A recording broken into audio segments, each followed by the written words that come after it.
Excusez-moi, je n'ai pas eu le temps de faire le ménage et j'ai du monde. Donc, pendant la vidéo, je ferai un peu de ménage. Il est bizarre, mais ce n'est pas grave. De la merde alors, de l'homme au monstre, du héros au martyr. C'est un peu ça, non? Ce cheminement chaotique, comme un récit biblique déformé, une création tragique, née des bas-fonds de Tromaville. Imaginez une ville où la crasse est reine, où la corruption est une respiration et où les héros sont rares. Si rares. Mais avant de plonger dans cette poubelle radioactive, parlons un peu d'un concept plus ancien. La ville de Tromaville. Est-elle l'ombre de Gotham ou bien simplement un miroir tordu de notre propre société? Une métropole ravagée par la violence, la corruption et les déchets toxiques. Les justiciers y sont rares et les âmes perdues se noient dans la dépravation. Mais parfois, du poison naît un remède. C'est ici, dans ce cloaque de malheur, qu'un anti-héros improbable va prendre forme. Un être grotesque et monstrueux, le symbole même de la destruction et de la renaissance. Mais avant de plonger dans cette mare toxique, rappelons-nous d'où vient ce Toxic Avengers. Tromaville, c'est le reflet d'une Amérique des années 80, en pleine crise de valeurs. Tout y est exacerbé, des figures d'autorité corrompues aux gangs impitoyables qui sèment la terreur dans les rues. La série B a son paroxysme. Toxic Avengers est née de cette envie d'exploser les conventions, de sortir des sentiers battus et d'offrir au cinéma un héros difforme mais terriblement humain. Frankenstein, le Prométhée moderne, créature fabriquée de briques et de brocs, un assemblage de chair morte. Mais que fait-on aujourd'hui avec ces mythes?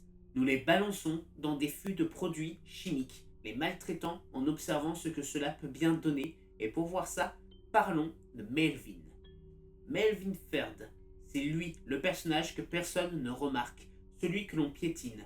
C'est un jeune homme, chétif, ridicule aux yeux de tous, un souffre-douleur. On ne l'aime pas, on ne le remarque pas, jusqu'à ce qu'il tombe, littéralement, dans un fût de déchets toxiques. Le ridicule devient alors tragédie, puis comédie macabre. Transformé par la chimie du hasard, il se métamorphose en un colosse à la force surhumaine, mais dont l'apparence grotesque repousse autant qu'elle fascine. Toxic Avenger, ce nom fait sourire, et pourtant, sous la surface se cache un héros tragique. Ce n'est pas qu'une simple parodie des super-héros classiques, c'est une satire sociale, une critique acerbe de la pollution, du capitalisme et de la dégénérescence morale. Lloyd Kaufman et Michael Ayers, les créateurs de Toxic Avenger, ne cherchaient pas à nous offrir un simple divertissement, mais à nous balancer à la figure la laideur cachée derrière le rêve américain. Regardez cette abomination, regardez cette honte ambulante de Tromaville, il n'est plus un homme, mais un monstre avec un cœur de justicier. C'est ainsi que nous sommes introduits à l'un des anti-héros les plus emblématiques du cinéma de série B, le Toxic Avengers. Le premier film est sorti en 84, une époque où le cinéma indépendant cherchait encore son identité au milieu des blockbusters stériles. Lloyd Kaufman et Michael Ayers de Trauma Entertainment n'ont jamais eu peur de repousser les limites du bon goût. Et avec The Toxic Avenger, ils ont trouvé une icône, une aberration qui transcende son apparence monstrueuse pour incarner la justice, mais d'une manière grotesque et gore. Dans cette première itération, tout commence avec Melvin Ferd, un concierge chétif et peu apprécié à Tromaville Health Club. Humilié par un groupe de bullies sociopathes, Melvin finit par tomber dans un baril de déchets toxiques. Ce qui aurait dû être la fin tragique d'une victime d'intimidation devient une métaphore insensée. Il se transforme en une bête déformée, dotée d'une force surhumaine. Mais plutôt que de céder à la folie de son apparence, Melvin adopte une mission, celle de purger Tromaville de ses criminels les plus sordides. Ce premier film est à la fois une satire du genre super-héroïque et une ode à l'excès. Des têtes écrasées, des membres arrachés, des morts brutales qui s'accumulent. Mais derrière ce déluge d'horreur se cache un cœur sincère. Le Toxic Avenger devient une réflexion décalée sur la différence, sur la transformation intérieure en héros lorsque tout semble perdu. Ce n'est pas simplement un film de monstre, mais une parabole sur la manière dont la société perçoit et rejette ceux qui ne correspondent pas aux normes de beauté. Pour beaucoup, le Toxic Avenger a marqué le début d'une saga qui mélange habilement horreur, gore et humour noir, avec un message environnemental non négligeable. La pollution chimique engendre des monstres, mais les vrais monstres sont souvent ceux au pouvoir. 5 ans après les événements du premier film, notre cher Toxie est à nouveau appelé à l'action, mais cette fois, son aventure prend une tournure internationale. Tromaville est toujours son terrain de jeu, mais lorsqu'une multinationale maléfique, Apocalypse Inc., s'attaque à sa ville bien-aimée, il se voit contraint de partir pour le Japon afin de retrouver son père biologique. Cette quête personnelle se mêle à un combat global contre l'injustice. Le deuxième film de la franchise est souvent vu comme un bond en avant en termes de production et d'envergure, mais en vérité, il conserve l'esprit DIY qui a fait la renommée de Trauma. Avec son ton encore plus exagéré, The Toxic Avengers Part 2 accentue la comédie slapstick, tout en conservant les séquences de combats violents et grotesques. L'ajout de l'élément international et l'inclusion du Japon permettent au film d'explorer de nouveaux types d'humour et de situations absurdes, tout en maintenant l'âme anarchique de la série. C'est aussi dans ce film que le personnage de Toxie devient plus conscient de son rôle en tant que symbole de justice environnementale et sociale. Il est une figure de rébellion contre les grandes entreprises qui exploitent sans vergogne les petites villes et les citoyens moyens. Le combat contre Apocalypse Inc. devient une métaphore plus large des luttes contre les systèmes oppressifs. Le troisième film, qui sort la même année, porte un titre évocateur. Dans The Last Detention of Toxie, nous assistons à la crise existentielle du Toxic Avenger. Ayant presque purifié Tromaville de ses criminels, Toxie se retrouve sans ennemis à combattre. Désœuvré, il accepte un emploi chez Apocalypse Inc. sous l'illusion de faire le bien, mais il découvre bientôt que cette entreprise est bien plus vicieuse qu'il ne l'avait imaginé. Ce volet est une exploration surprenante de la corruption de l'âme et comment même le héros le plus pur peuvent succomber à la tentation. Toxie, qui a toujours été un champion de la justice, est confronté à un dilemme moral, accepter la voie facile offerte par la richesse et le pouvoir ou rester fidèle à ses principes. Bien que le film reste fidèle à la tradition du gore et de l'humour de la saga, il propose également une réflexion sur la façon dont les super-héros peuvent perdre leur chemin. Dans un certain sens, il humanise davantage Toxie en le rendant vulnérable face à des dilemmes plus personnels. Après une pause de plus de 10 ans, Lloyd Kaufman revient avec Citizen Toxie, un titre qui parodie ouvertement Citizen Kane. Cette fois, Toxie est confronté à une version maléfique de lui-même, le Noxious Offender. Issu d'un univers parallèle, le concept du double maléfique est un trope classique dans la fiction, mais dans les mains de Kaufman, cela devient une course folle, remplie de séquences grotesques, de violences exagérées et de dialogues volontairement outranciers. Citizen Toxie est souvent considéré comme un retour aux sources pour la franchise. Il se replonge dans l'esprit de série B décomplexée avec des effets spéciaux rudimentaires mais efficaces, une critique sociale acide et un humour absurde. Le film offre aussi une réflexion sur la dualité du personnage de Toxie. D'un côté, il est un héros, mais de l'autre, il reste une créature née de la pollution et du dégoût de la société.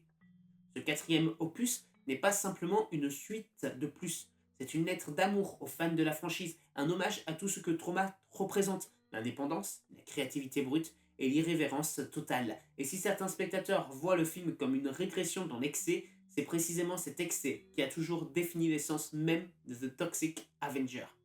30 ans plus tard, il est devenu une icône culte. Il a transcendé le cinéma pour toucher au cœur de ceux qui voient au-delà des apparences, de ceux qui savent que parfois la justice ne vient pas en costume étincelant, mais sous la forme d'un monstre difforme. Ce film est né du gore, de l'exagération, mais surtout d'une volonté de dénoncer. Le gore n'est pas gratuit, il est là pour refléter la violence qui nous entoure. Le gore, parlons-en. Que serait Toxic Avenger sans ses éclats de violence exubérante, ses membres arrachés, ses corps broyés? Tout comme la ville de Tromaville, l'esthétique du film est un chaos contrôlé. Les entrailles explosent, le sang gicle, mais ce n'est jamais vraiment macabre, c'est libérateur, cathartique. C'est la revanche du faible sur le fort, du rejeté sur ses bourreaux. À travers chaque massacre, c'est la justice qui s'abat, aussi dérangée soit-elle. Mais Toxic Avengers, c'est aussi de l'humour, un humour noir absurde qui contraste avec la brutalité de ces scènes d'action. Qui d'autre oserait créer un super-héros qui travaille dans une décharge publique? Un être qui, malgré ses actes héroïques, reste prisonnier de sa propre difformité, couplé de la société qu'il tente pourtant de sauver. Je suis Melvin, je suis Toxie, je suis vous tous. Le film est une métaphore. Nous sommes tous Melvin, enfermés dans des carcans, rejetés pour ce que nous sommes ou ce que nous ne sommes pas. Mais nous avons tous en nous la capacité de changer, de transformer notre faiblesse en force. Tout comme Toxie, nous portons nos cicatrices à l'extérieur, visibles ou non. Et il ne tient qu'à nous de choisir comment nous les utiliserons. Et maintenant, Toxic Avengers a traversé les âges. Il y a eu des suites, des séries animées et même des figurines. Ce qui était né dans les bas-fonds du cinéma indépendant est devenu un symbole, une franchise, un hommage aux marginaux qui se battent contre des systèmes qui les écrasent. Le remake est sorti et même s'il modernise l'histoire, l'essence reste la même. Une figure tragique, un homme brisé qui décide de prendre en main son destin et de défendre ce qu'il reste de bien dans un monde rangé par la décadence. La saga Toxic Avengers n'est pas simplement une série de films d'horreur et de comédie, c'est une déclaration d'intention. Lloyd Kaufman a toujours été un maître dans l'art de provoquer, de choquer, mais aussi de faire réfléchir. Derrière l'absurdité, le gore et les situations grotesques se cachent des messages plus profonds. La lutte contre les puissants, l'acceptation de soi et la manière dont nous traitons ceux qui sont différents. Toxie est bien plus qu'un monstre, c'est une métaphore vivante de la lutte contre l'injustice, que ce soit contre les corporations dévastatrices ou les tyrans locaux. Et si la saga a parfois pris des tournants plus légers ou plus ridicules, elle n'a jamais perdu de vue cette mission fondamentale, celle de rappeler que même les monstres peuvent être des héros. Et que la véritable monstruosité se trouve souvent dans les actions des hommes ordinaires. Le remake, récemment sorti, a tenté de moderniser cette légende urbaine, mais rien ne pourra capturer l'énergie brute et chaotique des films originaux. Les films Toxic Avengers ne sont pas parfaits, mais ils n'ont jamais eu besoin de l'être. Ils sont l'essence même de la créativité, sans entrave, une explosion de folie cinématographique qui continue de marquer le 7e art. Dans cette vidéo, je voulais rendre hommage à cet anti-héros, Toxic Avengers. N'est pas simplement un film gore, c'est un cri, un rire désespéré face à la folie de l'humanité. La question que ce film pose est simple.